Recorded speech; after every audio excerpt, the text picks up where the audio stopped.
जी अस्सलाम वालेकुम everyone, welcome back to another episode of bulls and bears.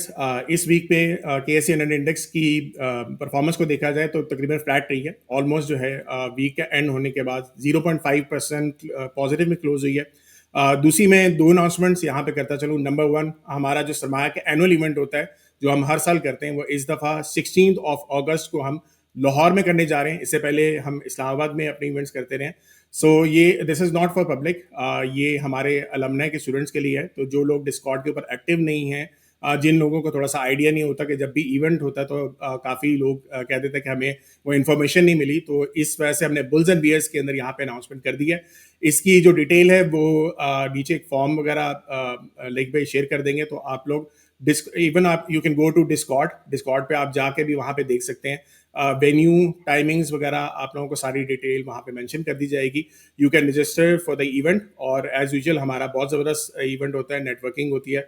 बाहर के मुल्क से भी स्टूडेंट्स आते हैं। I am coming from Dubai, और लाइक भाई फराज जो है इस्लामाबाद से आ रहे हैं, Salman is coming from all the way from Australia, और सारे मेंटर्स भी आप लोगों के वहाँ अवेलेबल होंगे। तो इट्स अ गुड अपॉर्चुनिटी कि आप लोग वहाँ पे जाके नेटवर्किंग भी कर सकते हैं। अच्छा, दूसरी चीज़ एक यहाँ पे मैं डिस्कस करता चलूँ, काफ़ी हद तक लोगों को जो नए बुल्स एंड बियर्स के अंदर फॉलो हमें कर रहे हैं, ज्वाइन कर रहे हैं, तो उनको फॉर्मेट का थोड़ा सा आइडिया नहीं होता। तो मैं यहाँ पे अपनी स्क्रीन शेयर करके आप लोगों को पहले एक फॉर्मेट दिखा देता हूँ कि हमारा सरमाया के ऊपर किस तरीके से फॉर्मेट आता है, ताकि आप लोग इसको कल अगर फॉलो करना चाहते हैं, कोई गोल्ड के ऊपर एनालिसिस देखना चाहता है या फॉरेक्स के ऊपर या क्रिप्टो पे, तो आपको डायरेक्टली थोड़ा सा आइडिया हो जाएगा कि हम कैसे स्टार्ट करते हैं, कौन से सेगमेंट्स हमने क्या चीज़ें कवर की होती हैं। सबसे पहले इंट्रोडक्शन जो होती है वो मैं जैसे आज भी दे रहा हूँ, इसी तरीके से इंट्रोडक्शन या टॉप डेवलपमेंट्स जो भी हो रही होती है मैं थोड़ा सा डिस्कस करता हूँ। फिर उसके बाद हम मार्केट रिकैप करते हैं। स्क्रिप्ट की जो परफॉर्मेंस होती है वो फ्राज अपने एंड पे वो पूरी दिखाता है कि किस तरीके से मार्केट ने परफॉर्म किया, जो हमारी टॉप स्क्रिप्ट्स थी उन्होंने कैसे परफॉर्म किया। उसके बाद जो है मैक्रो इकोनॉमिक्स एंड फंडामेंटल्स के ऊपर मैं डिटेल में डिस्कस करता हूँ कि इस दफ़ा जो है कौन कौन सी डेवलपमेंट्स हुई हैं, और आगे किसी स्टॉक के अंदर कोई न्यूज़ आ रही है या मैक्रो इकोनॉमी की न्यूज़ है, वो सारी मैं यहाँ पे कवर करता हूँ। फिर उसके बाद हमारी जो top steps of the week होती हैं, ये टेक्निकल्स की बेस के ऊपर, फंडामेंटल्स की बेस के ऊपर अगेन फराज भी डिस्कस करता है, मैं उसको फंडामेंटल्स बैक एंड से बताता हूँ। तो ये सारी चीज़ें हम यहाँ पे डिस्कस करते हैं। फिर उसके बाद global macro economics and developments, कोई भी चीज़ यहाँ पे डेवलपमेंट हुई है, फॉरेक्स के अंदर हुई है, वो सारी हम थोड़ी सी डिस्कस करते हैं। फिर उसके बाद गोल्ड के ऊपर हमारा एनालिसिस होता है। अगेन उसके ऊपर टेक्निकल्स या फंडामेंटल्स से रिलेटेड कोई भी न्यूज़ है तो हम यहाँ पे शेयर करते हैं। एंड लास्ट जो है फॉरेक्स के ऊपर कोई भी पेयर हमें ऐसा नजर आ रहा हो कि जो ज़्यादा बेहतर परफॉर्म कर सकता है, या क्रिप्टो के अंदर बिटकॉइन हो गया या इथेरियम हो गया, या कोई भी हमारी ऐसी क्रिप्टो न्यूज़ आ रही है, कोई भी हमें ऐसा लग रहा है कि ये कॉइन ज़्यादा परफॉर्म कर सकता है, तो वो भी हम यहाँ पे हाईलाइट करते हैं। ठीक है, सो ये हमारा फॉर्मेट है।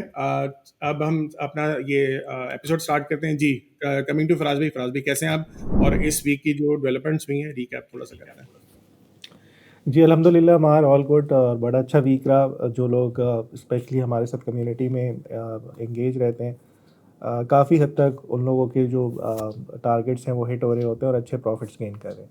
ओवरऑल बुल्स एंड बेयर्स में भी हमने मैं अपनी स्क्रीन शेयर कर रहा हूँ। Don't skip that. अगर आज तक आपने इन्वेस्टमेंट की और आपको लॉस हुआ तो आपको समझ आ गई होगी कि बगैर इन्वेस्टमेंट सीखे हुए इन्वेस्ट करेंगे तो लॉस करेंगे। यहाँ पे मैं रेकमेंड करने जा रहा हूँ सरमाया.pk की ट्रेनिंग, जो कि आपको हेल्प करेगी कि कैसे अपने इन्वेस्टमेंट करके प्रॉफिटेबल होना है। महंगाई मसला नहीं है, मसला ये है कि हमें पता ही नहीं है कि इन्वेस्ट कहाँ से करें और ज़्यादा पैसे कैसे बनाएं। So do take सरमाया.pk courses and become financially healthy। अच्छा, ओवरऑल बुल्स एंड बेयर्स की भी जो कॉल्स चल रही हैं वो इंटैक्ट हैं, वो भी मैं अभी बता देता हूँ। एक हमने कॉल दी थी 27 जून को, सितारा केमिकल्स की। ये ब्रेकआउट हो रहा था और कहा था कि ये बहुत अच्छा परफॉर्म कर जाएगा। 601 इसके टारगेट्स थे, 482 पे कॉल थी।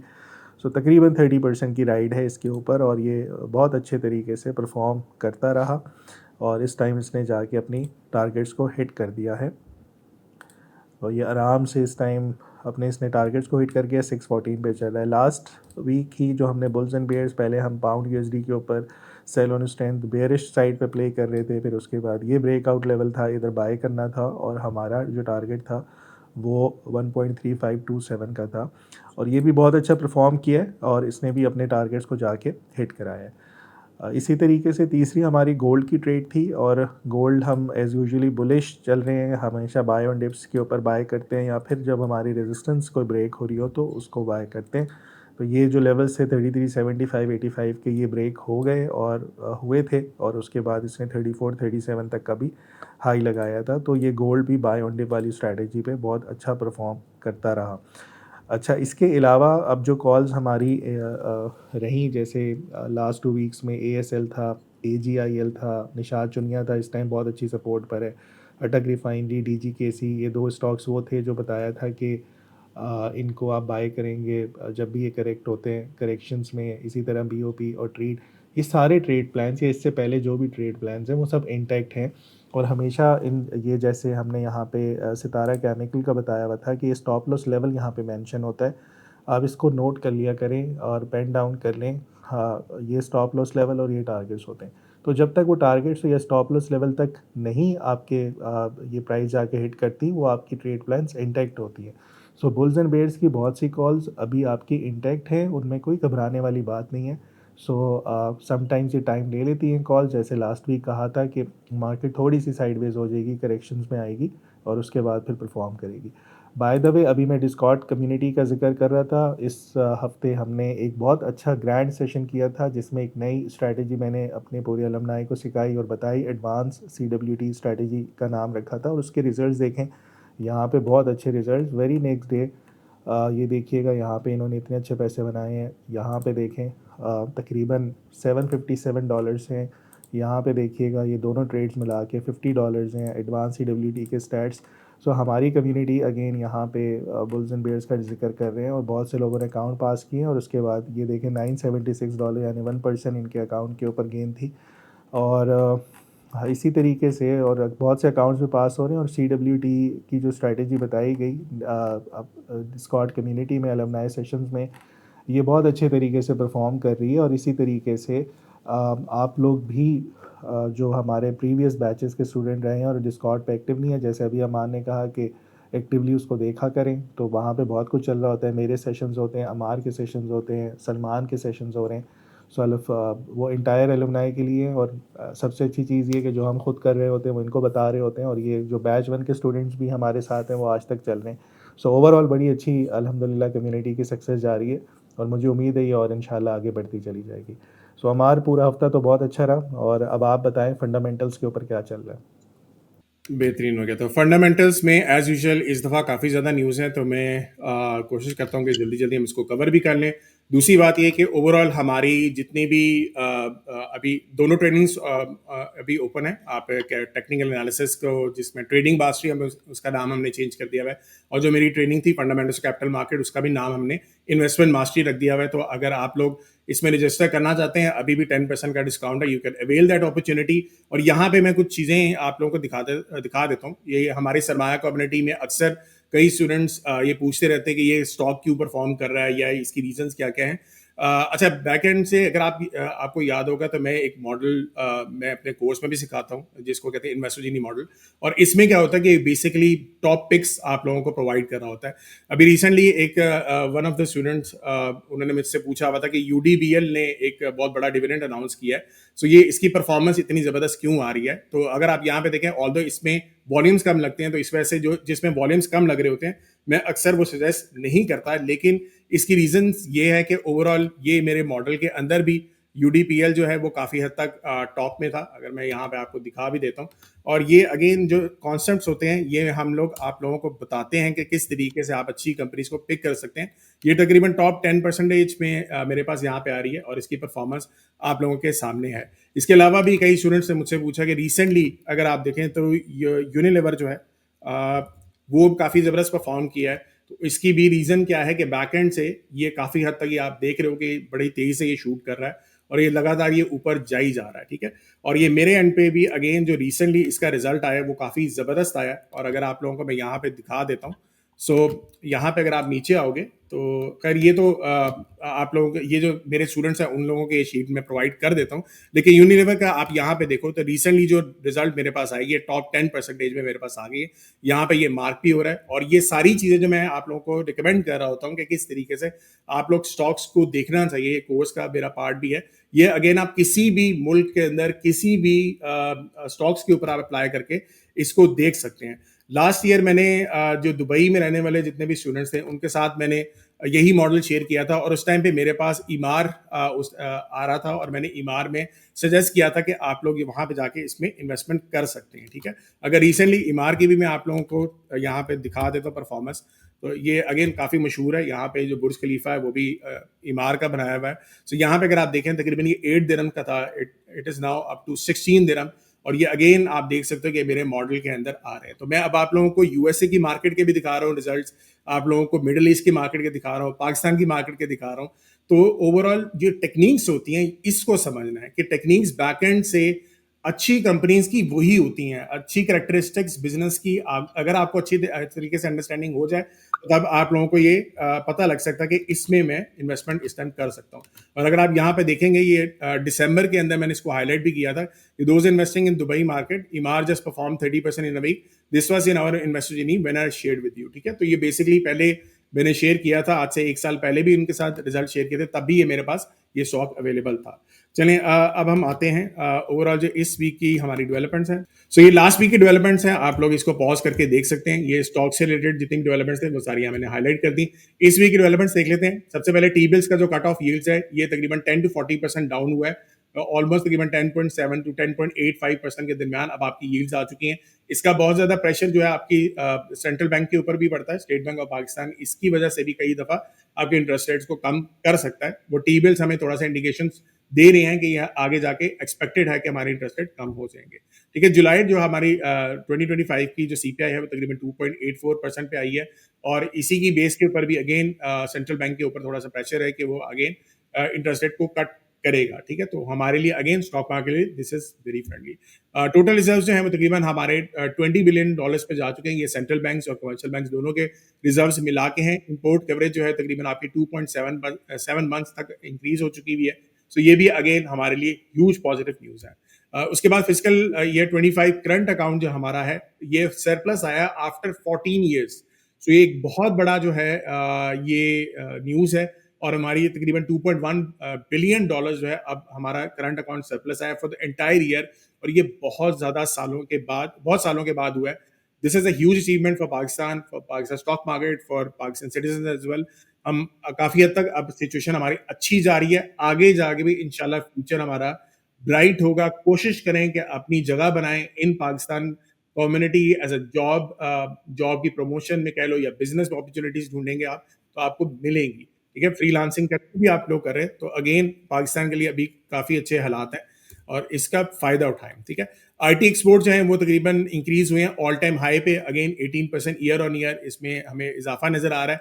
स्टॉक्स थोड़े से ज्यादा परफॉर्म इसके अभी आईटी के नहीं कर रहे, लेकिन उसकी रीजन बैकएंड पे यही है कि आपका डॉलर पीकेआर जो है वो थोड़ा सा नीचे है या फ्लैट है। सो थोड़े से ट्रिगर वहां से चाहिए। एक्सपोर्ट्स बढ़ रही हैं, लेकिन अगेन यहाँ पे this is a good news, लेकिन स्टॉक्स की परफॉर्मेंस इंशाल्लाह आगे हो जाएगी। अभी के लिए थोड़े से 1-2 ट्रिगर्स निस्बतन कम है as compare to other sectors. अच्छा, प्राइवेट सेक्टर क्रेडिट जो है वो तकरीबन 13% ईयर ऑन ईयर इजाफा हुआ है। टेक्सटाइल लोन्स जो है तकरीबन 14% ज्यादा बढ़े हैं, और auto loans again 20% year on year इसमें भी इजाफा हुआ है। ऑटो लोन्स आप लोगों को ऑलरेडी पता है कि हम सजेस्ट करते रहे कि ये फाइनेंसिंग बढ़ेगी, और ये अगेन हमारे जो जितनी भी कंपनीज हैं जो गाड़ियां वगैरह बेचती हैं, बाइक्स वगैरह बेचती हैं, उनके लिए काफी हद तक बेहतर है। Pakistan textile exports recorded 7% year on year growth in fiscal year 25, primary led by readymade garments जो एक्सपोर्ट हमारी 16% बढ़ी है, नेटवेयर तकरीबन 14% बढ़ी है, और अगेन बेडवेयर जो है हमारा 11% बढ़ा है। सो अगेन ये भी टेक्सटाइल की भी एक्सपोर्ट हमारी बढ़ी है। सो सारी जगहों पे हमारे हालात काफी हद तक बेहतर नजर आ रहे हैं।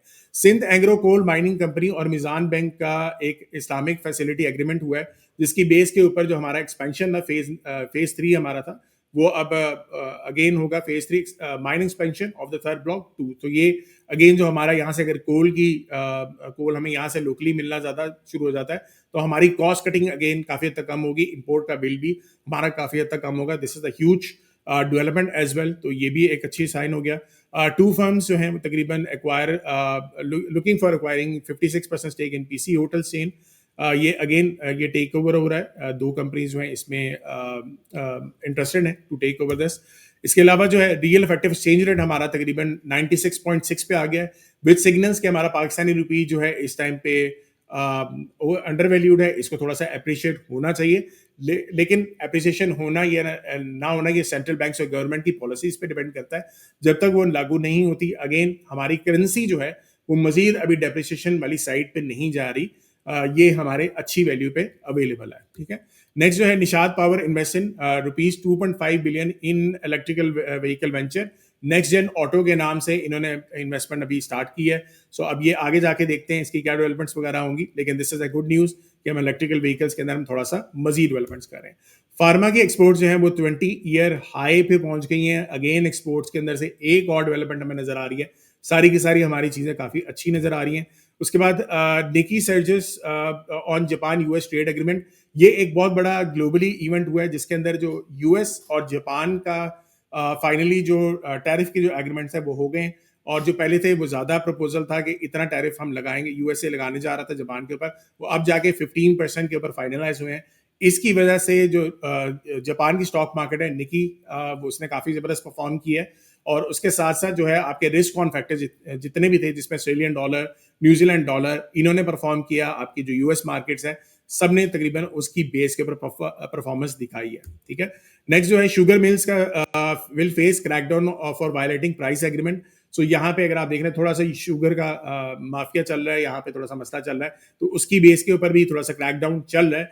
इसको एक शुगर के पर्सपेक्टिव, जो शुगर ओनर्स है उनके पर्सपेक्टिव से ये थोड़ा सा नेगेटिव न्यूज़ है, लेकिन फॉर पाकिस्तान पर्सपेक्टिव, जो अगर हम इस चीज़ को थोड़ा सा अच्छे तरीके से होल्ड कर लें, ये कंट्रोल कर लें, तो हमारे लिए दैट वुड बी पॉजिटिव, ठीक है। टैक्स टू जीडीपी रेशियो हमारा 10.6% तक इंक्रीज कर चुका है। आज से कुछ अर्सा पहले 6-7% चल रहा था, तो अगेन ये भी एक गुड साइन है फॉर आवर इकोनॉमी। नेक्स्ट जो है systems limited exploring IT sector acquisition, अभी नाम उन्होंने रिलीज नहीं किए, लेकिन अगेन थोड़ी सी कंपनीज को एक्वायर करने की तरफ ये सोच रहे हैं। So this is a good sign for systems as well. Next, Haleon plans production capacity boost in Pakistan. तो हेलियन एज अ बिजनेस आप लोग देख रहे हैं, ये मेरे मॉडल में भी शामिल थी। पैनाडोल ये बनाते हैं और पैनाडोल की प्राइसेस रिसेंटली बढ़ी है। फिर नॉन एसेंशियल ड्रग्स की जो प्राइसिंग थी गवर्नमेंट की तरफ से, वो डीरेगुलेट हो गई हुई है। तो जितनी कंपनीज नॉन एसेंशियल ड्रग्स के अंदर ज़्यादा डील करती हैं, तो उनके जो रेवेन्यू है, प्रॉफिट्स हैं, वो भी काफ़ी हद तक ज़्यादा ऊपर गए हैं, ठीक है। सो ये थी सारी मेरे एंड से डेवलपमेंट्स। काफ़ी ज़्यादा न्यूज़ थी, लेकिन आई थॉट कि ये सारी चीज़ें आप लोगों को पता होने चाहिए। सबकी सब न्यूज़ हाईली पॉजिटिव हैं। सो अगेन जो नेगेटिविटी लोग समझते हैं, इस टाइम नेगेटिविटी हमारी नहीं है, काफ़ी हद तक हमारी डेवलपमेंट चल रही है। Be positive and invest in stock market. जी फराज भाई। जी अमार, बहुत अच्छी खबरें दिखा दी आपने और सब कुछ अच्छा नज़र आ रहा है। चार्ट्स पे जिस तरीके से हमने लास्ट टाइम डिस्कस किया था कि मार्केट को करेक्ट होना चाहिए, स्टिल वही स्टांस है, क्योंकि मेरे पास जो बुलिश पॉइंट्स हैं वो तीन ही हैं जो पहले से चलते हुए आ रहे हैं, और सेम इज़ द केस जो लास्ट वीक के हमारा बेयर टेबल था वो भी वहीं पर ही है। तो इसका ये मतलब है कि मार्केट को थोड़ा सा साइडवेज होना चाहिए, जो हो रही है नज़र भी आ रहा है, या फिर इसके करेक्शंस अच्छे हो जाएं, नीचे 3-4 हज़ार पॉइंट्स तक आए, फिर दोबारा रैली करे। और ये नज़र भी आ रहा है कि मार्केट में वॉल्यूम्स डल होते जा रहे हैं, जिस तरीके से लास्ट वीक कहा था डाइवर्जेंस क्रिएट हुई भी है वॉल्यूम्स के ऊपर। उसकी एक रीज़न अब नज़र भी आ रही है। 30 जुलाई को मोस्ट लाइकली आपकी मॉनेटरी पॉलिसी है, स्केजुअल्ड है, तो उसका इंतज़ार कर रही है मार्केट कि किस तरफ को बैठेगी। एक तो ये साइन, एक तो ये चीज़ है। सेकेंडली आज रोल ओवर भी ख़त्म हो रहा है फ्राइडे को, इसलिए रोल ओवर चल रहा था, तो इतने ज़्यादा वॉल्यूम्स आपको रेगुलर मार्केट में नहीं नज़र आए, फ्यूचर्स में नज़र आए। फिर तीसरी बात आपकी, सबके रिज़ल्ट्स आ रहे हैं, रिज़ल्ट सीज़न है, लास्ट वीक बहुत ज़्यादा रिज़ल्ट्स आते हैं, और रिज़ल्ट्स पे अमूमन प्राइस अगर बढ़ती भी है किसी स्टॉक की, वो दोबारा नीचे आ जाती है। और जो हमेशा स्टॉक मार्केट आपकी फ्यूचर आउटलुक होती है, तो रिज़ल्ट्स अगर अच्छे आ रहे होते हैं तो स्टॉक ऑलरेडी प्राइस्ड इन हो चुका होता है। सो ये चीज़ें भी हैं। अब जिनके रिज़ल्ट्स आएंगे बुरे आएंगे, ज़ाहिर है पोर्टफोलियो की दोबारा से शफलिंग होगी म्यूचुअल फंड्स की तरफ से, इंस्टीट्यूशंस की तरफ से। सो अभी ये मेरे ख़्याल में इसलिए वेट एंड वॉच वाला सिनेरियो है। जो मॉनेटरी पॉलिसी आपकी आ रही है वो इम्पॉर्टेंट है इस दफ़ा, कि उसके ऊपर कितना इंटरेस्ट रेट कट होता है। अब यहाँ पे जो आपको आपका स्टांस होना चाहिए वो सिंपल, जैसे लास्ट वीक का आता है 25-50% आप कैश पर हैं, जो आप लोग रहे होंगे इस वीक भी। सो कैश को यूटिलाइज़ अभी हम नहीं कर रहे। जब भी करेक्शंस आएंगी, जो स्टॉक्स आपको रिकमेंड किए थे लास्ट वीक, या जो पिछली बुल्स एंड बियर्स की कॉल्स हैं वो इंटैक्ट हैं सारी, अगर आप उनमें से कोई स्टॉक ख़रीदना चाहते हैं, वैल्यू बाइंग करने चाहते हैं, तो बिल्कुल करें। सो अभी कैश पे रहें। जब भी करेक्शंस आती हैं, जो अच्छे इंपॉर्टेंट सपोर्ट लेवल्स बताए गए हैं अच्छे स्टॉक्स के, उसके ऊपर जाके उनको एक्यूमुलेट करने की कोशिश करें। फ़िलहाल ये मार्केट का टॉप नहीं है, ये छोटी एक माइनर करेक्शंस आनी चाहिए जो कि एक अच्छा हेल्दी साइन होता है गोइंग फॉरवर्ड कि ये नए हाइज़ लगा सके। कभी भी मार्केट सीधी ऊपर हमेशा नहीं जाती, इस तरह के फेजेज़ आते हैं मार्केट में। अभी कोई ये डिस्ट्रीब्यूशन नहीं है, ये कोई टॉप नहीं है, एक सिंपल हायर लो करेक्शन बनाने आएगी और फिर मार्केट दोबारा रैली हमें करती हुई इंशाल्लाह आने वाले टाइम पे नज़र आएगी। जो लोग फ्रस्ट्रेट हो रहे हैं कि इंडेक्स बढ़ता है, हमारा पोर्टफोलियो नहीं बढ़ रहा, आपका भी पोर्टफोलियो बढ़ जाएगा। थोड़ा-सा सब्र रखें, मार्केट पेशेंस माँगती है। जितना आप पेशेंस से काम लेंगे उतने अच्छा आपके रिज़ल्ट्स आ जाएँगे। जैसे अभी सितारा केमिकल्स की एग्ज़ाम्पल दी, हमारी last month 27th of June की पिक थी और आज उसने 30% के गेन्स दे दिए जो एंट्री बताई गई थी। शुरू में नहीं परफ़ॉर्म किया, 10-12 दिन वो वहीं पे रहा, उसके बाद अब देखें वो रैली करता हुआ नज़र आ रहा है। तो सारे स्टॉक्स इसी तरीके से परफ़ॉर्म करते हैं कि कुछ दिन साइडवेज़ हो जाएँगे, फिर रैली करते हुए नज़र आएँगे। जो पोर्टफोलियो आपके पास है, वो इंशाल्लाह बेहतर होता हुआ नज़र आ जाएगा आपको। अभी भी कैश पे रहें और वैल्यू बाइंग करें और जो चीज़ें आपकी पोज़ीशंस हैं मार्केट में, उसको मेरे ख़्याल में होल्ड करना चाहिए, फ़िलहाल कोई घबराने वाली बात नहीं है। जीएमआर। जी, फराज भी बेहतरीन हो गया। अच्छा, अपने एंड से जो टॉप स्क्रिप्ट्स हैं उनको भी डिस्कस कर लें। Don't skip that. अगर आज तक आपने इन्वेस्टमेंट की और आपको लॉस हुआ तो आपको समझ आ गई होगी कि बगैर इन्वेस्टमेंट सीखे हुए इन्वेस्ट करेंगे तो लॉस करेंगे। यहाँ पे मैं रेकमेंड करने जा रहा हूँ सरमाया.pk की ट्रेनिंग, जो कि आपको हेल्प करेगी कि कैसे अपने इन्वेस्टमेंट करके प्रॉफिटेबल होना है। महंगाई मसला नहीं है, मसला ये है कि हमें पता ही नहीं है कि इन्वेस्ट कहाँ से करें और ज़्यादा पैसे कैसे बनाएं। So do take सरमाया.pk courses and become financially healthy. अच्छा, हाँ, मार्केट में ना इस टाइम बहुत ज़्यादा स्टॉक्स इस तरीके से नहीं मिल रहे कि आपकी पूरी मार्केट परफॉर्म कर रही हो। इंडेक्स में सिर्फ एक मीज़ान बैंक, एंग्रो होल्डिंग्स या यूबीएल के थोड़े से पॉइंट्स आ जाते हैं तो मार्केट ऊपर ही रहती है। बाकी स्टॉक्स को फाइंड करना बड़ा मुश्किल हुआ है और कुछ पिक्स मिली हैं मुझे, वो मैं शेयर कर लेता हूँ। अगेन ये आपकी क्या कहते हैं, अगर करंट मार्केट पे नहीं मिलती आपको तो ज़ाहिर है फिर आप उसका वेट करेंगे और अच्छे एंट्री पोजीशंस उस पे लेने की कोशिश करेंगे। एक इसमें टॉप पिक है वाह नॉबल्स की। ये बहुत अच्छे, इसने head and cup and handle को ब्रेक करके आज ये फिर कैप हुआ है। बहरहाल हमने कल या परसों इसको फाइंड आउट कर लिया था, लेकिन ज़ाहिर है बुल्स एंड बेयर्स फ्राइडे को होता है तो कॉल कैसे देते हैं यहाँ पे। बहरहाल इसमें वॉल्यूम्स इतने नहीं होते और ये परफॉर्म होता हुआ नज़र आ रहा है। ये 466 इसके टारगेट्स बनते हैं, आज ये 369 के ऊपर कैप है और गोइंग फॉरवर्ड ये जब भी करेक्ट होता है नीचे आता है तो इसको बाय करना चाहिए। ये पोजीशंस इसकी नज़र बेहतर ही आ रही है, अभी इसके ट्रेंड का कोई टॉप नहीं है। एक्सपेक्ट 466 पे करें, 470 ये टारगेट्स हैं इसके। जब भी करेक्ट हो, इसका कैप खुले नीचे मिले आपको तो उसको बाय करें, होल्ड करें और फिर इंतज़ार करें इस पर टारगेट सेट हो। हमारे वाह नॉबल्स केमिकल कंपनी जो है आपकी, ये अपने हाइस्ट ब्रेक करती हुई ऊपर जा रही है। क्या रीज़न है इसकी? फंडामेंटली इनकी ग्रोथ बहुत अच्छी हो रही है या कोई ये इनके रिजल्ट्स अच्छे आने वाले हैं? अच्छा, इनके इस कंपनी के अंदर एक दो ट्रिगर्स हैं जिसकी वजह से ये इसकी परफॉर्मेंस हमें नज़र भी आ रही है और मुझे लग भी रहा है ये काफ़ी हद तक अपने टारगेट्स को अचीव भी करेगा। नंबर वन, इसके जो रेवेन्यूज़ की बात की जाए तो रेवेन्यू तो तकरीबन 1.7% ही इजाफा हुआ है पिछले साल की निस्बत। इतना ज़्यादा इजाफा नहीं है। ग्रॉस मार्जिन जो है तकरीबन 18% इसका मेंटेन हुआ है। ईपीएस जो है तकरीबन इसकी डाउन हुई है पिछले साल की निस्बत 23.5%। अच्छा, ईयर ऑन ईयर अगर जो क्वार्टर का जो रिजल्ट हमें सिर्फ देखें ना पिछले साल की निस्बत, तो उसमें एक इजाफा मुझे नजर आया जो कि तकरीबन 28% है और ईपीएस तकरीबन इसकी 7% इंक्रीज हुई है। जो इसमें ट्रिगर है जिसकी मैं बात कर रहा हूं वो ये है कि जो आपका यूएफएमसी प्लांट ये बनाना जा रहे थे, इन्होंने एक साल पहले अनाउंस किया हुआ था, वो अब तकरीबन इन्होंने जो लास्ट रिपोर्ट थी उसके मुताबिक मई 2025 में वो ऑपरेशंस इनके स्टार्ट हो जाने थे।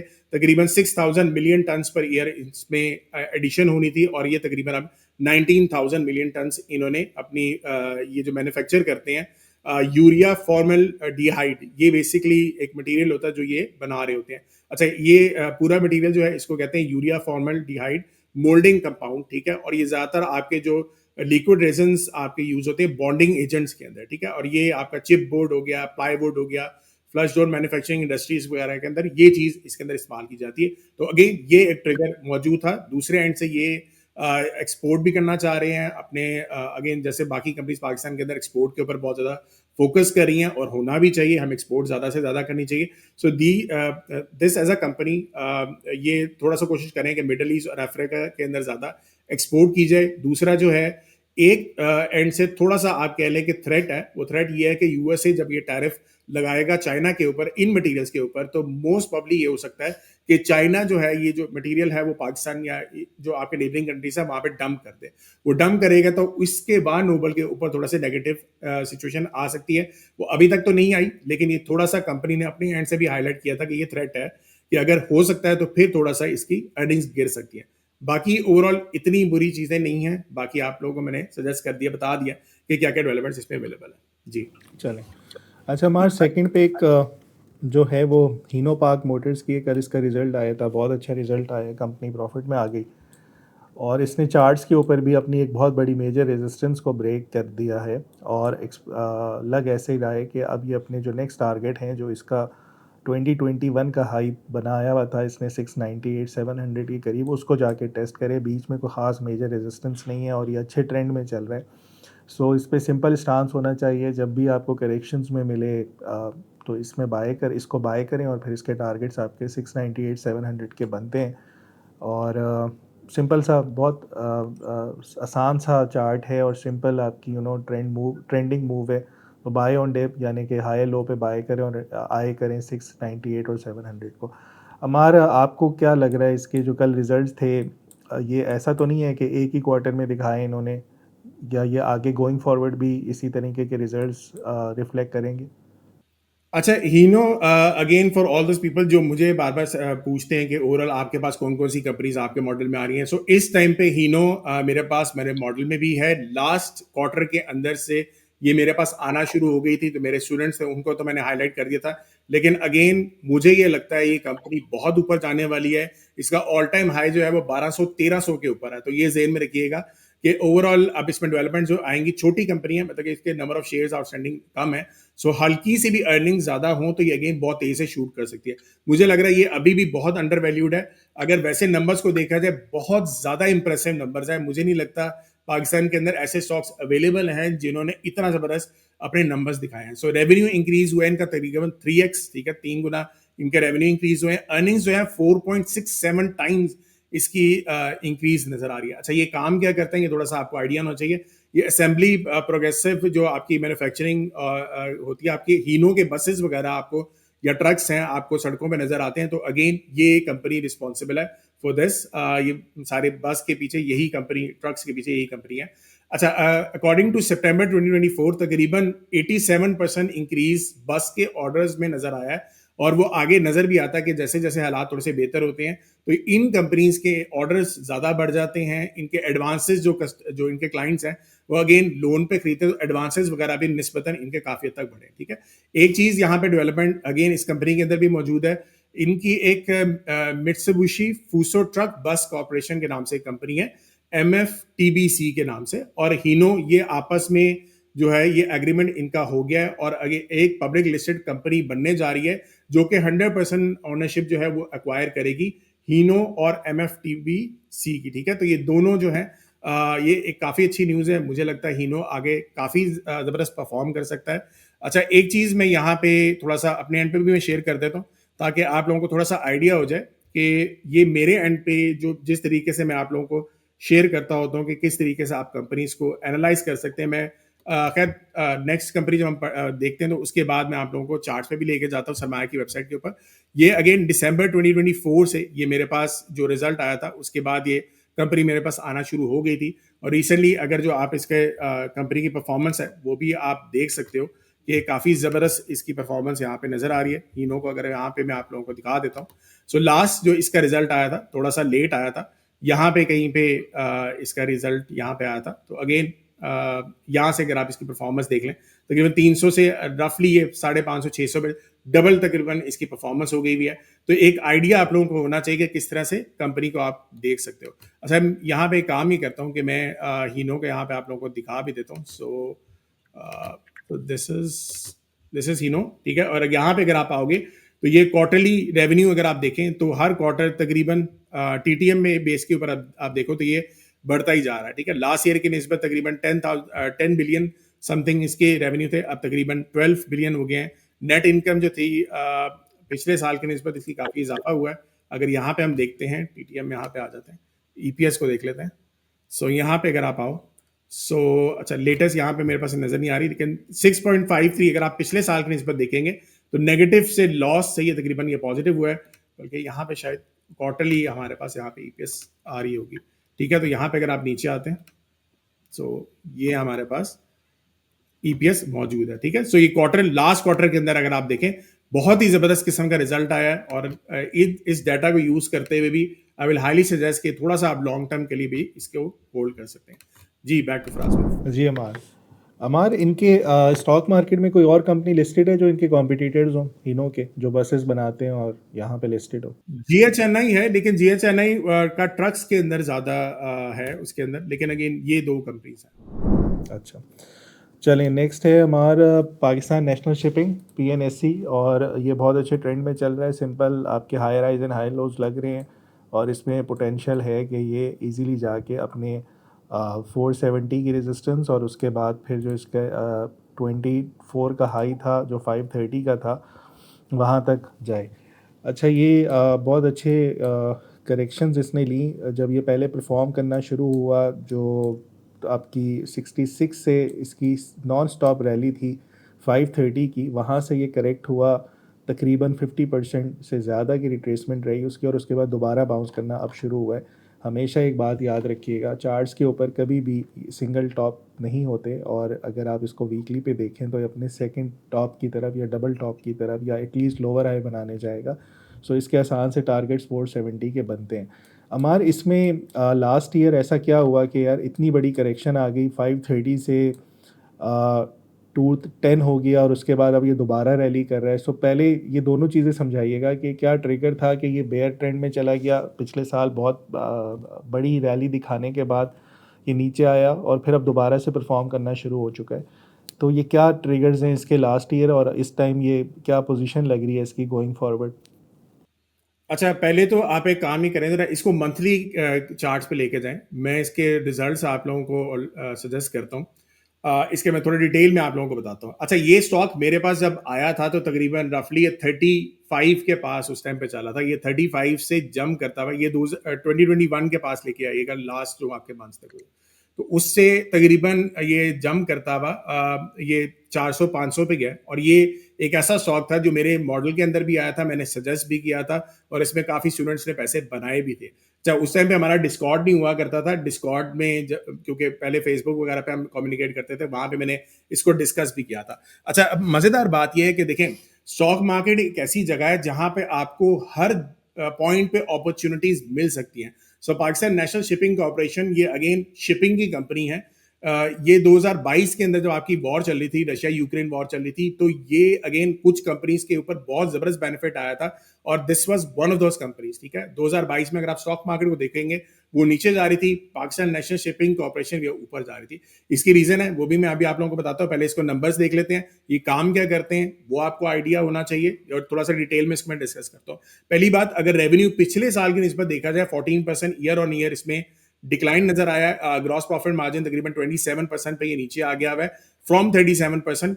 ईपीएस इसकी फ्लैट है ईयर ऑन ईयर, और क्वार्टर ऑन क्वार्टर अगर इसका ईपीएस देखा जाए तो वो बहुत ज्यादा बढ़ी है। 2.7 टाइम्स ईपीएस पिछले साल की निस्बत इसकी ज्यादा बढ़ी है, ठीक है। अच्छा, वो क्या हुआ है वो मैं आपको बताता हूँ। इनके 2 टैंकर्स इन्होंने अपने सेल किए हैं, ठीक है। तो ये शिपिंग कंपनी है, 2 चीजों में डील करती है। लिक्विड के जो आपका एक सेगमेंट है जिसमें टैंकर्स वगैरह आपके रिफाइंड ऑयल के जो रिफाइनरी से लेके ये अगेन शिप करती है, वो एक है। और इसके अलावा जो है इनका एक ड्राई बल्क सेक्टर भी कहलाता है, वो भी अगेन जितनी बड़ी बड़ी आपकी आयरन और कमोडिटीज वगैरह जितनी होती हैं वो भी ये शिप करते हैं, ठीक है। सो रिसेंटली इन्होंने 2 टैंकर अपने वेसल्स जो हैं सेल किए हैं, जिसकी वजह से अदर इनकम इनकी बहुत तेजी से बढ़ी है, और वो 5x बढ़ी है, यानी कि पिछले साल जितनी थी 5 गुना ज्यादा बढ़ी है, जिसकी वजह से आपको ये थोड़ा सा परफॉर्म करता हुआ नजर आ रहा है। बिजनेस वाइज अभी ठीक नहीं हुआ, ठीक है। तो ये चीज आपने जेहन में रखनी है। दूसरा, इनका एक एग्रीमेंट हुआ है शेंगडोंग जिंगजू ग्रुप कॉर्पोरेशन, चाइना की कंपनी है, उसके साथ इनका 12 महीने का एक कॉन्ट्रैक्ट हुआ है, वो भी एक अच्छा कॉन्ट्रैक्ट है। इसके अलावा जो है ये एक मजीद काम करने जा रहे हैं। इनके जो वेसल्स हैं, टैंकर्स हैं, वो थोड़े से पुराने हो गए हैं। जो 4 एक्सिस्टिंग वेसल्स थे उनको ये अब चेंज कर रहे हैं, जिसकी तकरीबन ये एवरेज एज आप कह लें 18 से 19 साल होती है। ये अब दोबारा से नए बनाना चाह रहे हैं, और ये नए बनाने की रीजन यही है कि यूरोप के अंदर जो है वो काफी इस चीज को कंट्रोल किया जाता है, देखा जाता है कि अच्छी अच्छी जो आपकी वेसल्स हैं वो वहां पे बुलाए जाते हैं, या उनकी डिमांड थोड़ी सी निस्बतन ज़्यादा है, ठीक है। अच्छा, अब ये जो वेरिएशन आपको नजर आई है पिछले एक साल की निस्बत, ये क्यों आई है कि रेवेन्यू इनका डिक्रीज हुआ है due to the freight cost. तो फ्राइट कॉस्ट जो है वो काफी हद तक उसकी डिमांड कम हुई है, 13.72 डॉलर से गिरता हुआ तकरीबन $10 के करीब इसकी फ्राइट की कॉस्ट आई है। ये रिफाइनरी बिजनेस के अंदर इनको थोड़ी सी हिट आई है, जिसकी वजह से इनका रेवेन्यू नीचे नजर आ रहे हैं। इसके अलावा जो इनका ड्राई बल्क सेक्टर जो है, जिसमें मैंने आपको बताया कमोडिटीज वगैरह आती हैं, उसके अंदर भी काफी हद तक डिमांड निस्बतन कम हुई है। पहले पिछले साल ज्यादा थी, काफी ज्यादा बड़ी थी, जिसकी वजह से हमें जो आपकी परफॉर्मेंस, जो अभी आपको फ्राज दिखा रहे थे परफॉर्मेंस, वो नजर आ रही थी, वो उसकी डिमांड कम हुई। जैसे ही डिमांड कम हुई तो अगेन इसकी परफॉर्मेंस आपको नजर आ रही है, ये नीचे आई है, ठीक है। इसके अलावा जो एक ये बाल्टिक ड्राई इंडेक्स कहलाता है, अगर आपने पाकिस्तान नेशनल शिपिंग कॉर्पोरेशन का एक बिजनेस सेगमेंट समझना है तो आप इस इंडेक्स को भी फॉलो कर सकते हैं। और ये इंडेक्स जो है वो 2023 से अब गिरता गिरता तकरीबन लोएस्ट पॉइंट पे इस टाइम पे अवेलेबल है, ठीक है। इसके अलावा जो आपकी टैंकर की फ्राइट मार्केट, जो दूसरा वाला बिजनेस है इसका, वो अभी काफी हद तक एक्सपेक्टेड है कि वो थोड़ा सा ग्रो करेगा 2025 2026 के अंदर। लेकिन अगेन अगर आपकी ऑयल की डिमांड ज्यादा बढ़ेगी तो उसकी वजह से, अगर ऑयल की डिमांड नहीं बढ़ती तो फिर ये मसला आ सकता है। दूसरा, अगर आप देखें तो एक जियोपॉलिटिकल डिसरप्शन चल रही है ट्रेड की रूट्स को लेकर। रेड सी का जो है अगेन काफी हद तक लोग उस एरिया को अवॉइड कर रहे हैं। अगर वो अवॉइड करते हैं तो अगेन उसका इम्पैक्ट जो है वो थोड़ा सा इस कंपनी के ऊपर भी आ सकता है।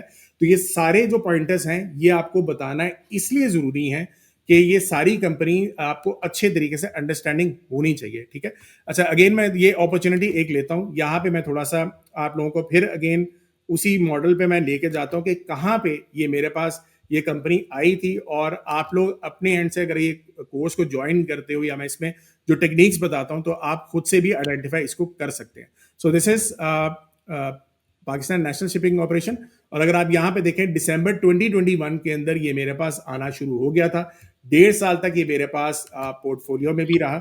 और अगर आप इसकी परफॉर्मेंस ऑलरेडी फराज ने दिखा भी दी है, यहाँ पे आके अगर आप पाकिस्तान नेशनल शिपिंग कॉर्पोरेशन को मंथली चार्ट्स पे अगर हम देख लेते हैं, सो ये आप बेनिफिट कैसे उठा सकते थे यहाँ से। आप अभी भी हम कुछ ऐसी अपॉर्चुनिटीज ढूंढते रहते हैं। अगर आप ये देखो तकरीबन उस टाइम पे ये 30s के अंदर 50, आप कह ले 40-30 के पास चल रहा था और ये जम करता हुआ 500 पे गया। और यहाँ पे अगर आप देखो तो मैंने ये हाईलाइट भी किया हुआ है जब मैंने डिस्कॉर्ड पे ज्वाइन किया था। तो ये आप यहाँ पे डेट देख सकते हो, अक्टूबर 2024 के अंदर this was one of my top picks of my invested in model. और the stock went up from 100 to 470। Those investor will be enjoying the rally. तो ये अगेन बहुत ज्यादा लोग उस टाइम पे 2022 में कह रहे थे कि भाई हालात खराब हैं, हर बंदा निकल रहा था। मैं जो हूँ उस टाइम पे स्टॉक्स को आइडेंटिफाई कर रहा था कि कौन से ऐसे कंपनीज हैं जो ज्यादा बेहतर मुझे नजर आ रही हैं कि परफॉर्म कर सकती हैं, ठीक है। अच्छा, अब यही चीज अगर हम यहाँ पे आ जाते हैं और मैं आप लोगों को यहाँ पे चार्ट्स पे भी दिखा देता हूँ। सरमाया के ऊपर अगर आप ये देखें, मैंने पिछले 3 साल का यहाँ पे परफॉर्मेंस दिखाई है। सो अगर आप देखेंगे तो यहाँ से लेके 100 से लेके ऑल द वे तकरीबन 8 गुना ये परफॉर्म कर चुका है। रिसेंटली पिछले साल की निस्बत गिरा है। बिजनेस को अगर आप समझते हैं तो आपको आइडेंटिफिकेशन हो सकती है कि किस तरीके से मैंने इस कंपनी को देखना है। अगर आप यहाँ पे देखो तो 2022 से इसकी जंप देखें, जो मैंने अभी आपको जिक्र किया कि यहाँ पे ये चीज बढ़ी है, उसका बिजनेस बढ़ा है। और बिजनेस क्यों बढ़ा था कि रशिया यूक्रेन वॉर हुई, उसकी वजह से ऑयल का जो ट्रांसपोर्टेशन कॉस्ट है वो बहुत तेजी से बढ़ गई, फ्राइट कॉस्ट बढ़ गई। फ्राइट कॉस्ट बढ़ गई, पाकिस्तान के अंदर कौन सी कंपनी डील करती है इसको? Pakistan national shipping corporation. Opportunity मिली, शेयर की प्राइस शूट की, अर्निंग शूट की, बस आपके पैसे बन गए, ठीक है। तो इस तरीके से आप लोगों को आइडेंटिफिकेशन होनी चाहिए कैसे बिजनेस को पिक किया जाता है, और यही काम हम सरमाया पे कर रहे हैं। जी, बैक टू फराज भाई। अच्छा, हमार अगली पिक GGL के नाम की है और कंपनी गनी ग्लोबल। इसको हम पहले भी काफ़ी दफ़ा डिस्कस करते रहे हैं। बहुत अच्छे अप ट्रेंड में चल रहा है, simple higher highs and higher lows हैं। और इसके यहाँ पे जब भी ये करेक्शंस में आता है, यानी कि 18.5-19 के करीब आए, इसको बाय करना चाहिए। एक्सपेक्ट करें कि 24 तक जाएगा। सो बहुत अच्छी ट्रेंडिंग फेज़ में है और इसने बहुत बड़ी एक्यूमुलेशन बॉक्स को ब्रेक किया था और ब्रेक करने के बाद अब ये एडवांसिंग फेज़ में है। सो मोस्ट लाइकली इन टारगेट्स को जाके हिट करे। हमारे GGL के पीछे क्या ख़बरें हैं और फंडामेंटल्स अभी इसके इम्प्रूव हो जाने चाहिए, क्योंकि जो इसकी बाकी कंपनीज है वो परफॉर्म करना शुरू हो गई हैं। बिल्कुल ऐसे ही है। तो जीजीएल आपकी टॉप 25 पिक्स में भी है 2025 की, और मेरे पास मॉडल में भी पिछले क्वार्टर से आना शुरू हो गई थी। तो अगेन इसको भी मैंने काफ़ी स्टूडेंट्स को हाईलाइट किया था। Again this is a holding company, मैं बहुत अरसे से कह रहा हूँ, होल्डिंग कंपनीज जो भी आपकी हैं, इंश्योरेंस कंपनीज, ये कम से कम सेक्टर्स ऐसे हैं जो बहुत बड़े बेनिफिट इस टाइम पे मार्केट्स के ले सकते हैं। ठीक है, रेवेन्यू वाइज देखा जाए तकरीबन इसका 40% ईयर ऑन ईयर इसमें इजाफा हुआ है। अच्छा, उसके बाद जो है आपके ग्रॉस प्रॉफिट मार्जिन जो है वो तकरीबन 36% इसमें इंक्रीज हुए हैं फ्रॉम 29%, तो उसमें भी काफ़ी ज़बरदस्त इजाफा आ रहा है। 73% इंक्रीज इनका ईपीएस में आया, अर्निंग्स पर शेयर में पिछले साल की निस्बत ऑल टाइम हाई पे इसकी अर्निंग्स इस टाइम पे मौजूद है। अदर इनकम इनकी बढ़ी है 5 गुना पिछले साल की निस्बत। उसकी रीजन ये है कि अगेन जो इसकी 2 सब्सिडरी कंपनीज हैं जिसमें जीसीआईएल भी है, जिसको हमने 2-3 दफा पहले भी बुल्सन बीएस में डिस्कस भी किया हुआ है, बायकॉस भी दिया है, वहां से डिविडेंड इनको काफी ज्यादा आया। ठीक है, सो ये 2 कंपनीज इसके अंडर आती हैं। जीसीआईएल जो है प्राइमरली इंगेज है manufacturing sale of your medical industrial gases, तो ये चीज आपको जेब में रखनी चाहिए। उसको थोड़ा सा डिस्कस कर लेते हैं। जो जीजीजीएल है, 3 दफा जो जी आपका आता है, गड़ी ग्लोबल ग्लास लिमिटेड जो है आपकी, वो भी हम डिस्कस करते हैं। सो इसके जो सेल्स हैं जीसीआईएल के वो तकरीबन 46% इजाफा हुआ है, ईपीएस 83% इजाफा हुआ है। इसका जो ओवरऑल प्रोडक्शन ऑफ गैस है वो 275 टन पर डे के हिसाब से अब इंक्रीज कर गई भी है। ये जो ओवरऑल जीसीआईएल के अंदर आप देख रहे हैं, ये रिकॉर्ड सबसे ज्यादा पाकिस्तान के अंदर जो प्रोडक्शन की जाती है वो ये कंपनी करती है ऑफ द गैसेस। ठीक है, इनके 3 एग्रीमेंट्स हुए हैं रिसेंटली। एक ईपीएसएल के साथ हुआ है, 15 ईयर का supply of oxygen and nitrogen gas ये प्रोवाइड करेंगे। 5 ईयर का कॉन्ट्रैक्ट हुआ है एटीआरएल के साथ फॉर लिक्विड नाइट्रोजन सप्लाई के लिए। ठीक है, और लॉटे केमिकल के साथ इनका कॉन्ट्रैक्ट हुआ है रेट रनिंग मॉडल के ऊपर। सो ये बेसिकली 3 इनके कॉन्ट्रैक्ट्स हुए हैं। इसके अलावा जो दूसरी कंपनी है ट्रिपल जीएल, वो भी इसी के अंदर आती है, जीजीएल के अंदर आती है। इसका रेवेन्यू तकरीबन 21% इंक्रीज हुआ है, अर्निंग्स जो है तकरीबन 110% इंक्रीज हुई है, और 70% जो है ये तकरीबन ये company domestic Chinese glass tube market जो है इसको कैप्चर करती है। ठीक है, और ये 15 to 20% यूरोपियन के एक वेरिएंट आता है, उसके भी अंदर इसका मार्केट शेयर काफी ज्यादा है, और ये ओवरऑल जो है वो भी उसमें कोशिश करिए कि 50% तक ये मार्केट को कैप्चर कर लें। ये तकरीबन वैल्यू एडेड सेगमेंट आप देख सकते हैं, मैन्युफैक्चरिंग ऑफ एम्पल्स और वाइल्स, ये तकरीबन 2-3 चीजें आपकी आती हैं ट्रिपल जीएल के अंदर। ये प्रोडक्ट्स ये बनाती हैं, इन हाउस इनकी प्रोडक्शन होती है, और ये थोड़ा सा इसमें भी इजाफा कर रहे हैं। इसमें मैन्युफैक्चरिंग के ऊपर भी काफी तक इनका काम जारी है। तो ये सारे फैक्टर्स आप देख सकते हो कि दोनों कंपनीज कंट्रीब्यूट करें टुवर्ड्स जीजीएल, और आगे इसकी परफॉर्मेंस मैं तो एक्सपेक्ट कर रहा हूँ कि काफ़ी ज़बरदस्त हो सकती है जी। अच्छा, नेक्स्ट पिक है हबीब ग्लोबल फंड्स की, और ये बहुत ज़्यादा इसमें वॉल्यूम्स भी आ रहे हैं पिछले 2-3 दिन से। इसको अगर वीकली चार्ट पे लेके जाएं तो इसमें काफ़ी पोटेंशियल नज़र आ रहा है, और ये बहुत बड़ी अपनी एक्यूमुलेशन बॉक्स को ब्रेक करने जा रहा है जो 15.65 की बनती है। मोस्ट लाइकली ये ब्रेक हो जाएगी, और ये सारी इसकी एक्यूमुलेशन थी, बहुत सालों से चलती हुई आ रही है, और ये वीकली चार्ट पर है। अगर ये ब्रेक होता है तो फिर इसके टारगेट्स 18.93 और 24 के भी बन सकते हैं। इसकी एक और कंपनी दूसरी है HIFA, वो भी इसी तरीके की एक्यूमुलेशन बॉक्स को ब्रेक कर रही है। सो ये बहुत अच्छे अब एडवांसिंग फेज़ में जाता हुआ नज़र आ रहा है, जहाँ पे आपके वॉल्यूम्स के साथ ये लेवल्स को ब्रेक होते हुए शायद दिखाई दे। सो मोस्ट लाइकली आपके 18.9 और फिर ये 24 को है। अगेन ये वीकली चार्ट है, आप थोड़ा सा टाइम इस पर एक्सपेक्ट कर सकते हैं कि लग जाएगा, लेकिन ये टारगेट्स इसके आसान से टारगेट्स नज़र आते हैं।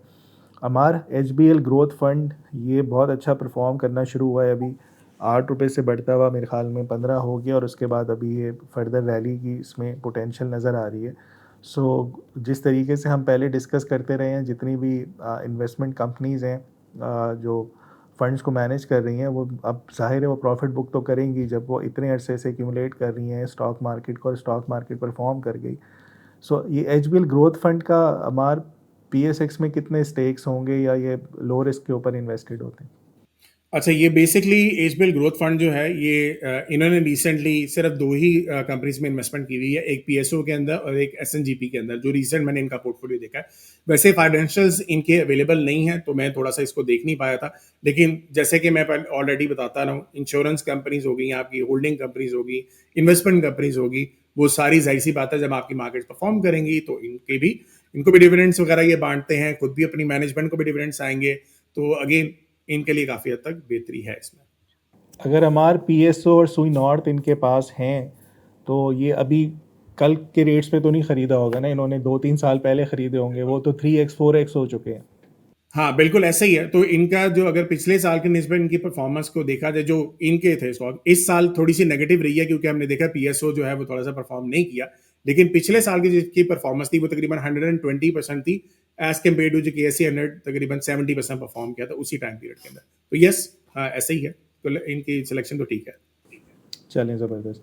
अच्छा हमार इसके बाद ग्लोबल मार्केट्स पर आ जाते हैं। Don't skip the ad. अगर आज तक आपने इन्वेस्टमेंट की और आपको लॉस हुआ तो आपको समझ आ गई होगी कि बगैर इन्वेस्टमेंट सीखे हुए इन्वेस्ट करेंगे तो लॉस करेंगे। यहाँ पे मैं रेकमेंड करने जा रहा हूँ सरमाया.pk की ट्रेनिंग, जो कि आपको हेल्प करेगी कि कैसे अपने इन्वेस्टमेंट करके प्रॉफिटेबल होना है। महंगाई मसला नहीं है, मसला ये है कि हमें पता ही नहीं है कि इन्वेस्ट कहाँ से करें और ज़्यादा पैसे कैसे बनाएं। So do take सरमाया.pk courses and become financially healthy। सबसे पहले पाउंड यूएसडी को डिस्कस करते हैं। और लास्ट टाइम हमने, बल्कि पिछले 4-5 हफ्तों से जो इसके ऊपर हम बात कर रहे हैं उसी तरीके से परफॉर्म कर रहा है। और लास्ट वीक था हमारी बुलिश डाइवर्जेंस, उसके बाद फिनोमिनल रैली नज़र आई।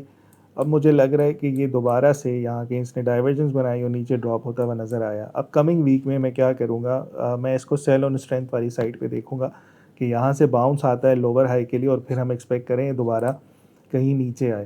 तो लोअर हाई बनाने की जो पोटेंशियल आपकी जोन बनती है वो 1.350 से लेके 1.35195 है, जो आपकी फिबोनाची के नंबर्स हैं। और उसके बाद आप एक्सपेक्ट करें ये दोबारा इन सपोर्ट लेवल्स को आके टेस्ट करे, जो 1.34 और उसके बाद जो इसने अभी रीसेंट लो लगाया है जो 1.33670 के करीब का बनता है।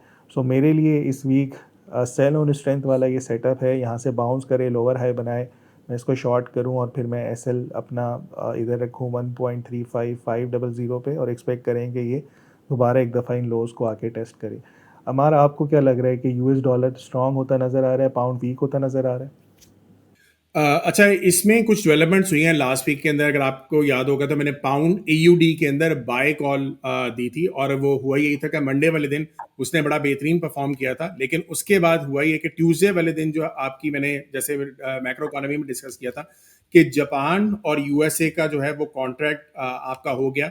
और मैं यहाँ पे मज़ेदार बात यह है कि ओवरऑल ये सारी चीज़ें जो हैं परफॉर्मेंस हम यहाँ पर ट्रैक करते रहते हैं। अमार कॉल्स के अंदर में जाके ये सारी चीज़ें डिस्कस करता होता हूँ कि ओवरऑल आपके क्या क्या सिनेरियोज रह रहे हैं। और अगर आप यहाँ पे देखेंगे तो मैंने ये मेंशन भी कर दिया था ट्यूसडे वाले दिन कि Trump announces massive trade agreement with Japan last night.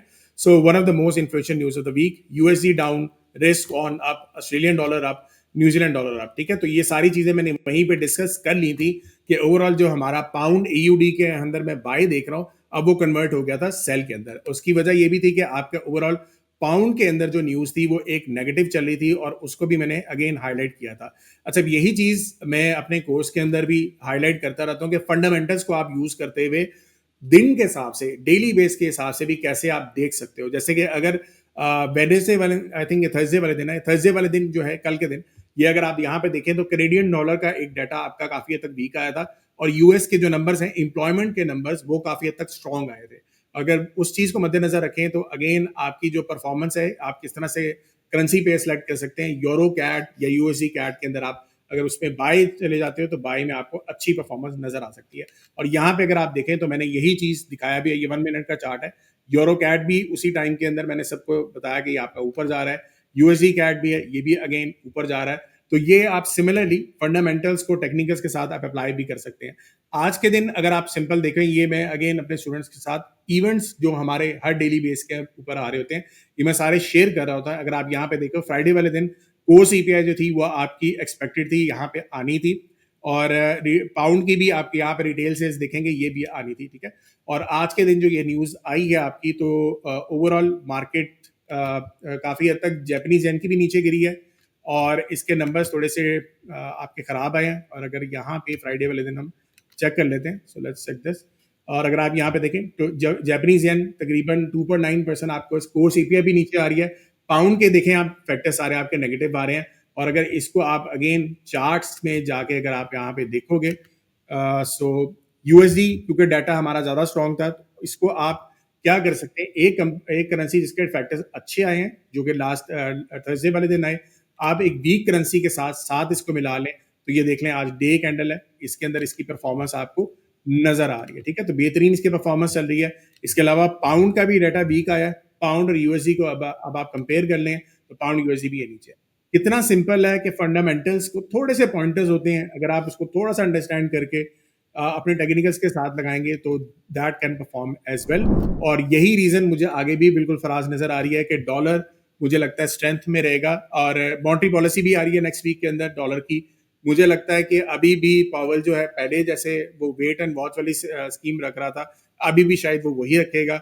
उसकी बेस के ऊपर आपके सीजनल जो है वो ज्यादा अप्लाई होते हैं। सीजनल वाइज जो है अगेन डॉलर का जो एंड ऑफ मंथ अगस्त का जो स्टार्ट होता है उसमें वहां पे बुलिशनेस नजर आती है, और जिसकी बेस पे मुझे भी लग रहा है कि डॉलर थोड़ा सा अब हल्का सा बुलिश रहेगा।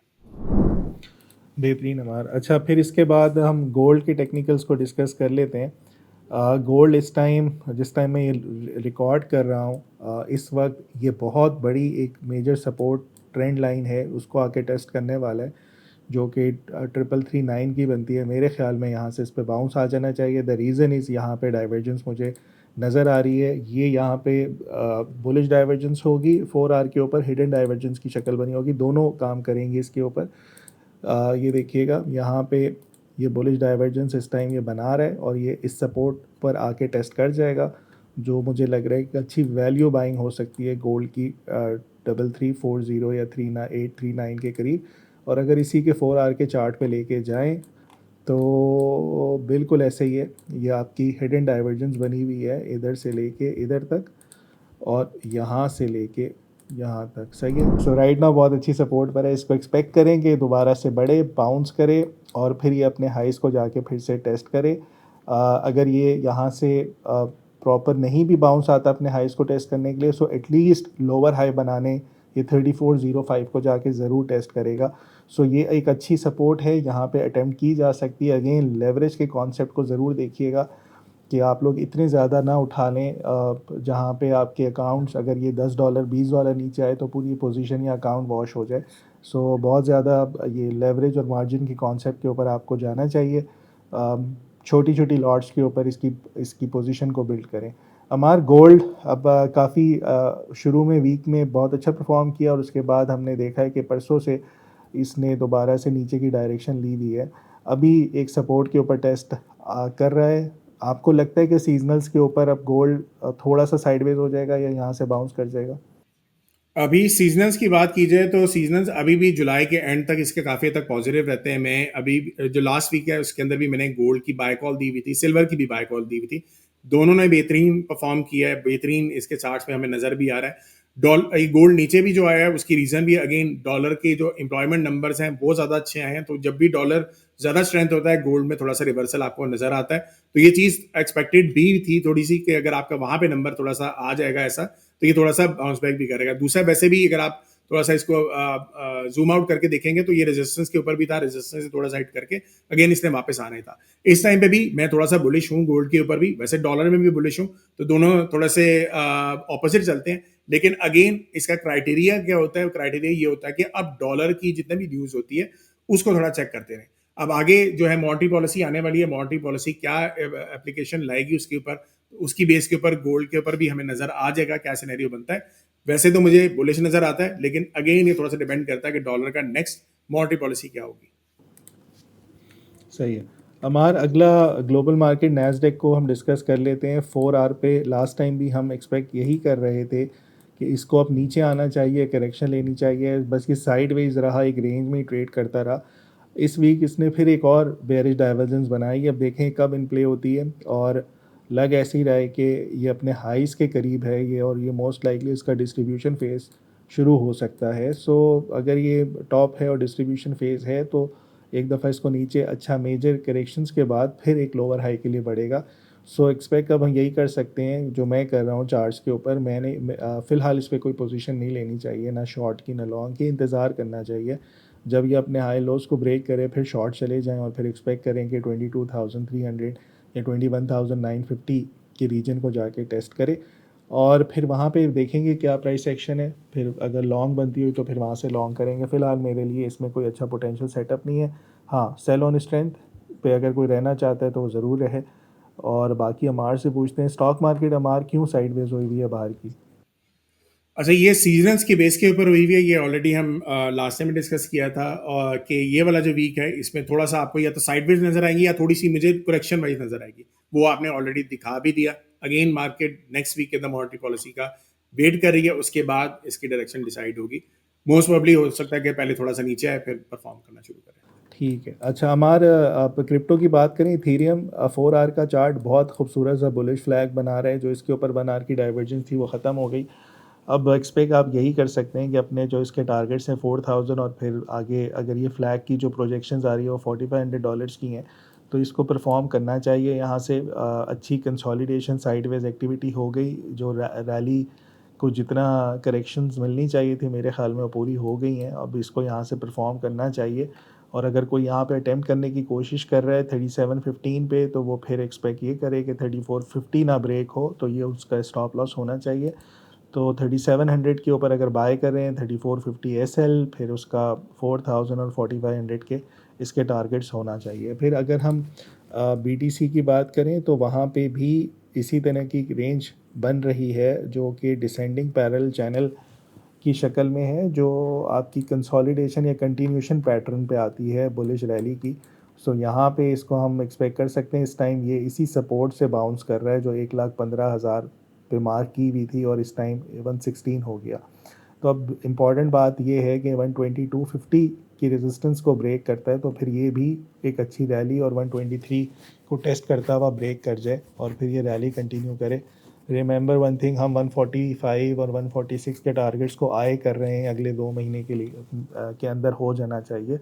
सो बाय ऑन डिप वाली स्ट्रैटेजीज़ पे अच्छी है। जो अच्छे सपोर्ट लेवल्स हैं, जैसे अभी थोड़ी देर पहले एक ये वाला सपोर्ट टेस्ट हुआ है 1,14,735 की, और उसके बाद फिर अगली जो मेजर सपोर्ट है वो 1,10,800 की होनी चाहिए। मेरे ख्याल में ये रीजन, ये वाली रेजिस्टेंस ना ही टेस्ट हो तो अच्छी बात है, क्योंकि अगर इस सपोर्ट जोन के ऊपर बहुत बड़े ऑर्डर्स होंगे डेफिनेटली, तो इसका ये मतलब है कि सब इंतज़ार कर रहे हैं कि इधर आके टेस्ट करे और फिर ये बढ़े। लेकिन मेरे ख्याल में जो मैनिपुलेटर्स होते हैं वो इतनी आसानी से क्वांटिटी क्यों देंगे आपको सपोर्ट में, इसको बढ़ना चाहिए यहाँ से। ये बहुत बड़ा ब्रेकआउट था, तो एक्सपेक्ट यही करें कि रैली कंटिन्यू करेगा। ये जो साइडवेज एक्टिविटीज़ हैं मोस्ट लाइकली मंडे से हमें शायद रैली में कन्वर्ट होती हुई नज़र आए, और ये इन लेवल्स को ब्रेक करे तो फिर हम एक्सपेक्ट कर सकते हैं 140s के जो हमने प्रोजेक्शंस निकाली हैं वहाँ तक जाए। सो ये ओवरऑल था हमारा क्रिप्टो का, ग्लोबल मार्केट्स का और गोल्ड का। सो मेरे ख्याल में अब रैप अप करते हैं, काफ़ी टाइम हो गया। तो ओवरऑल चले इसको रैप अप करते हैं। अगेन जो लोग हमारे लमनाए हैं, अगेन आप लोग अगर इवेंट पे आना चाहते हैं, लाहौर में हमारा इवेंट होना है 16 को ऑफ अगस्त को इवेंट होना है। तो अगेन इसकी सारी डिटेल जो है डिस्कॉर्ड के ऊपर अवेलेबल है।